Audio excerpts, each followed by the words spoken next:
On this story was sent in by a guy named Chris, and he swears it happened to him in late 2013. He was living in Cheyenne, Wyoming, and working a night shift as a warehouse supervisor. It's something he hasn't really talked about publicly until now. But after years of trying to forget it, he said it's time. It happened on a quiet stretch of Highway 85, somewhere between Cheyenne and Greeley, Colorado. If you've ever driven that road at night, you'll understand how empty and eerie it can get. Nothing but miles of dark open land, with no gas stations or streetlights for long stretches. And on that night, something was waiting out there. It was just after 2 a.m. when Chris finished his shift and started the 90-minute drive home. The warehouse was pretty remote, so he didn't expect to see anyone else on the road. The sky was moonless, the kind of pitch black where the only light came from his high beam slicing through the darkness. About 40 minutes into the drive, Chris saw something up ahead on the shoulder of the road. At first, he thought it was roadkill or debris, but as he got closer, he realized it was a person. A man standing perfectly still near the guardrail, facing the road with one arm extended. His thumb was up, classic hitchhiker stance. The weird thing was how still he was, not shifting his weight, not looking around. Just standing like a statue with his face turned down and partially covered by a hood. Chris slowed down as he passed, feeling that natural hesitation. Should he stop or not? He kept driving for about 10 seconds, but then something strange happened. He said it felt like a pressure in his chest, like something was telling him to stop. Against his better judgment, he tapped the brakes and reversed about 100 feet. The man was still standing there. Chris rolled down the passenger window and asked, "You need a ride?" The man didn't say anything at first, then in a deep, quiet voice he said one word. "Thanks." Chris leaned over and unlocked the door. The man opened it, got in slowly, and shut it without making a sound. Chris glanced at him. He was wearing a dark hoodie, jeans, and old-looking sneakers. His face was partially hidden by the hood and shadows, but Chris could tell he was maybe in his late 30s or early 40s. The guy didn't smell bad or seem drunk, just off. Like he was there physically but not mentally. Chris asked, "Where you headed?" The man didn't answer. All right then," Chris muttered, figuring maybe the guy was tired or mentally unstable.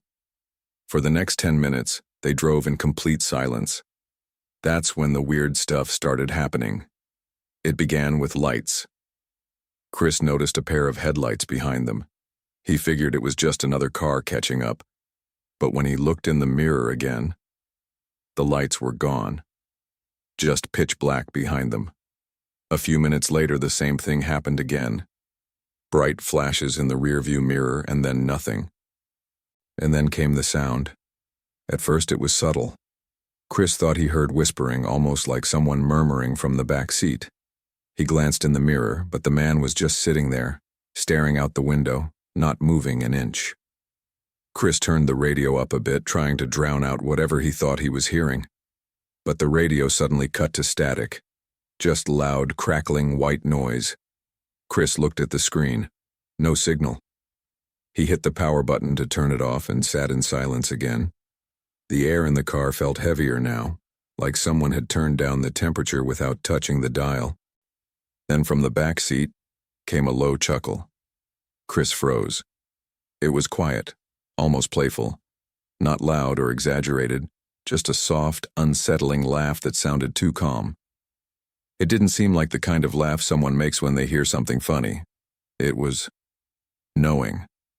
Like the man was laughing at something Chris didn't understand yet. Chris turned around fast. "What's so funny?" The man didn't even look at him, just kept staring out the window, like he hadn't made a sound. Chris gripped the steering wheel tighter and kept driving. By this point, he just wanted the ride to be over. He figured maybe the guy had some kind of mental illness or was coming down from drugs. Either way, it was the last time he was ever picking up a stranger. Eventually, he saw a sign for an exit ramp, some small town he couldn't remember the name of. He figured he'd drop the guy off at a gas station or somewhere public. He cleared his throat and asked, "You want to get off here?" This time the man responded, But what he said chilled Chris to his core. You've passed this place before. Chris blinked. What? But when he turned to look at the man, the back seat was empty. Chris slammed the brakes and swerved to the shoulder. The tires screeched as the car came to a stop. He spun around, heart pounding. No one was there. The passenger door hadn't opened. There was no thud, no sound of anyone leaving. The man had just... Chris threw the car in park and got out with his flashlight. He shined it all around the area, checking the ditch, the road, the rear of the car.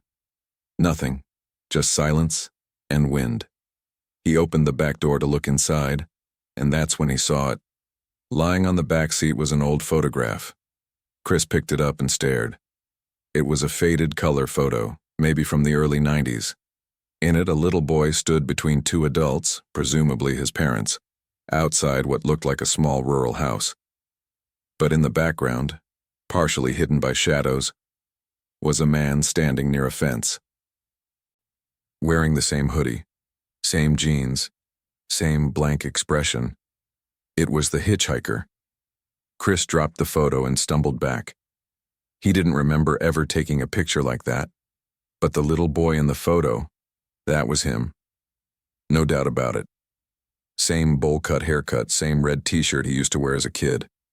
Shaking, Chris got back in his car and drove straight home without stopping again. For days, he couldn't sleep. He kept the photo tucked in a drawer and tried to convince himself he'd imagined the whole thing. But deep down, he knew what he saw. A week later, he showed the photo to his mom. She turned pale immediately. "Oh my God," she whispered. "That's James." "Who's James?" Chris asked. She swallowed hard. "Our old neighbor. We lived near the state line when you were 4. He died in a car crash on the highway, right near that area. He was only 39 feet. Chris stared at her. "You recognize him?" She nodded. "He saved your life once. You don't remember, but you wandered out toward the highway one morning and he pulled you back just in time. I don't think I ever got to thank him." Chris didn't respond, because he did remember something, just a flicker of a memory. Standing by the side of a road, a man's arm grabbing him gently, pulling him back, and then disappearing before his parents came running. He hadn't thought about that moment in over 20 years. And now, here it was again. But this time, the man had returned, not to save him, but to show him something, to remind him. Maybe it was a warning. Maybe it was a message. Or maybe James was just making sure Chris never forgot the debt that was once paid. Chris hasn't driven that highway since, and I don't think he ever will. If you ever pick someone up on an empty road, make sure they're really there. And always check your back seat. Arsium, this story was sent in by a guy named Daniel. It happened in the summer of 2006 when he and his wife Alicia were newly married and on their honeymoon. They were doing a road trip across the Southwest, stopping at national parks, small towns, and whatever roadside attractions caught their eye. For part of the drive, they decided to take the historic Route 66 through Southern California, a stretch known more for its ghost towns and desert emptiness than anything else. Daniel admits they didn't think much of it at the time. The sun had set while they were grabbing dinner in Barstow, and by the time they got back on the road, it was close to 1 a.m. Still, they had a full tank of gas, a GPS, and a rental car, a silver Hyundai Sonata, so they figured they'd drive a couple more hours and stop at a motel farther down the highway. It was quiet. No other cars in sight. Just flat, open desert with mountains silhouetted in the distance. The only sound was the tires humming on the pavement and the occasional gust of wind. But then, Daniel noticed something. In his rearview mirror, he saw a pair of faint, flickering reflections, like the metal of a grill catching the moonlight. At first, he thought it might just be a road sign or an optical illusion. But as they continued, the image became clearer. It was a truck. A huge 18-wheeler. Here's the odd thing. It had no headlights on, not even parking lights. It was maybe 100 feet behind them, but completely dark. The only reason he could see it was because of the moonlight reflecting off its rusted metal frame. It didn't look new or clean like the ones you usually see on the interstate. This one looked ancient, like something that had been pulled from a scrapyard and somehow brought back to life. Daniel didn't say anything at first, but Alicia noticed his tension. She glanced behind them and asked quietly, "Where did that come from?" He said, "I don't know." He tapped the brakes lightly, just enough to send a signal. The truck stayed at the same distance. He changed lanes. The truck followed. Now visibly uncomfortable, Alicia leaned forward and said the words he had been thinking but didn't want to say. "It doesn't have any lights on." Daniel's knuckles tightened on the wheel. He sped up, 70 miles per hour. The truck stayed with them. Still no lights, no engine roar, just the silent, hulking shadow of an 18-wheeler that shouldn't have been able to keep pace. That's when things got weird. Alicia said she heard something like a low mechanical growl, but it wasn't coming from the truck. It sounded like it was coming from inside the car, like a vibration in the metal, a deep hum buried beneath the road noise. Daniel glanced at her, confused, but before he could respond, she started fumbling for her phone to call 911. No signal. Not even one bar. They were surrounded by complete darkness now. No rest stops, no streetlights, not even a mile marker, just empty road.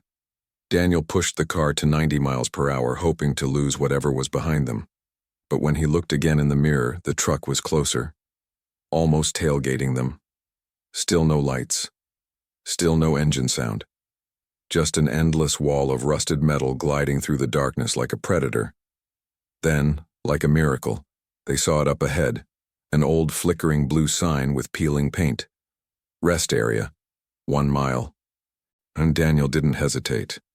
He swerved onto the exit, tires screeching as they pulled into a cracked asphalt lot with a single bathroom building, one buzzing light, and no other cars in sight. They jumped out of the car, breathing heavily, expecting the truck to come barreling in behind them. But it didn't. There was nothing behind them, not even a shadow on the road. It was as if the truck had never existed. Alicia stood there trembling, scanning the highway. Daniel checked their car, their surroundings, even the air. It was like the silence itself had weight, a thick, heavy pressure hanging over the lot. 20 minutes later, a California Highway Patrol cruiser pulled into the lot. Daniel had finally gotten a signal and called for assistance, still shaken. The officer walked over and asked what had happened. Daniel tried to explain everything: the truck, the speed, the way it followed them for miles without lights or sound. The officer listened patiently, then walked around the back of their car. That's when his expression changed. He called them over and pointed to the center of the trunk. There was a deep dent, roughly the size and shape of a thick metal bar, like something from a truck bumper, but there were no paint transfers, no scratches, and no physical signs of contact. Just a smear of rust, as if something ancient had brushed against the car, but left no evidence it was ever there. The officer wrote down the details, including the rental VIN. He didn't say much after that. But as he handed Daniel the report form, he paused. "You're not the first ones to call about this stretch. We had a report just like this a few months ago. Same time of night, same stretch of road, same description, same ending." That sentence stuck with Daniel. He said he didn't sleep that night or the next. Every time he shut his eyes, he saw that truck again. Looming, silent, getting closer. They returned the rental the next morning without telling the company what happened. The dent was written off as minor damage, but Daniel kept a copy of the incident report. He still has it. And the worst part? When he searched online later, he found other stories. Other people. Same stretch of Route 66. Same massive rusted 18-wheeler. No lights, no sound. Just that same feeling of something watching and following and almost catching them. If you ever find yourself on a lonely stretch of desert highway in the middle of the night, don't ignore the rearview mirror. Because if you see a truck behind you with no lights, No logo, and no driver. Mikan, don't slow down, don't stop. And whatever you do, don't look back. This story was sent in by someone named Mia. It happened in 2019 during her spring break from college. She was 21 at the time, responsible, cautious, and definitely not the kind of person to make up ghost stories. She told me she's never talked about this publicly, mostly because no one believed her, not her friends, not even her dad, who used to be a trucker himself. But what happened to her that night on Route 66? It left behind something physical, and to this day she still doesn't know how to explain it. Mia was driving solo from Flagstaff, Arizona to Albuquerque, New Mexico. Her family lived near Albuquerque, and she was planning to spend the week there. Since she had class earlier in the day and didn't want to waste the next morning, she left late, around 10 p.m. By midnight, the road had gone completely quiet. No cars in either direction. Just a long, dark stretch of desert highway with nothing but shadows and the soft hum of tires on pavement. It was March 17th. She remembers that clearly, because it was the night after a small St. Patrick's Day party her roommates had thrown. She hadn't even had a drink. She was totally sober. At exactly 12:50 a.m., something strange happened. She noticed flickering lights in her rearview mirror. At first, she figured it was just another car coming up behind her, maybe with high beams bouncing around unevenly. She adjusted her mirror to avoid glare, but something was off. There weren't any headlights at all, just the vague outline of a grille, massive, wide, and looming. It was like a huge semi-truck was behind her, but the shape wasn't lit by its own lights. Instead, it seemed like moonlight was barely illuminating the metallic edges. That's when Mia got that sinking feeling. She slowed a bit. The shape stayed behind her, keeping distance. Then she sped up. 75 miles per hour. She glanced again. It was still there, but not like it was following her. It was pacing her. The shape didn't move closer, didn't back off, just hovered in that exact same space behind her as if tethered by a rope. Mia's heart started racing. She knew it wasn't normal for a trucker, especially one with no lights, to tail someone like that in the middle of the night. She reached for her phone, thinking maybe she could record it. If nothing else, she'd get a license plate. She even fumbled for Instagram Live out of instinct, thinking someone watching might at least catch a glimpse. But the second she raised the phone toward the mirror, the truck disappeared. Like, vanished. There were no exits, no hills, no sound of brakes. 1 second it was there, the next, just open, empty road. Mia nearly dropped the phone. Disappears when a phone is used or a camera is raised. Leaves no physical trace except for rust smears, dents, or in her case, a long, single scratch. Some of the earliest reports she found went all the way back to the 1970s. Mia never found a name for it, just vague phrases. The rust truck, the Route 66 chaser, the phantom rig. Most stories ended the same way. It appears, it pursues, it vanishes. And no one ever sees the driver. Except once. And in a 1994 report, a trucker claimed he briefly caught a glimpse through the missing driver's side window. He said he saw no face. Just a dark figure staring, its head tilted slightly, like it was observing something it remembered. Mia said it wasn't just the disappearance that scared her. It was that feeling, that from the second she noticed it, it had already noticed her. And in her final words to me, she said, "I never saw its driver, but I swear something was watching me through the windshield." If you ever find yourself driving Route 66 alone after midnight, and something appears behind you with no lights, no sound, and no reason to be there, don't reach for your phone, don't pull over, and whatever you do, don't slow down. Because whatever it is, it's been following people longer than you've been alive, and it's not done yet.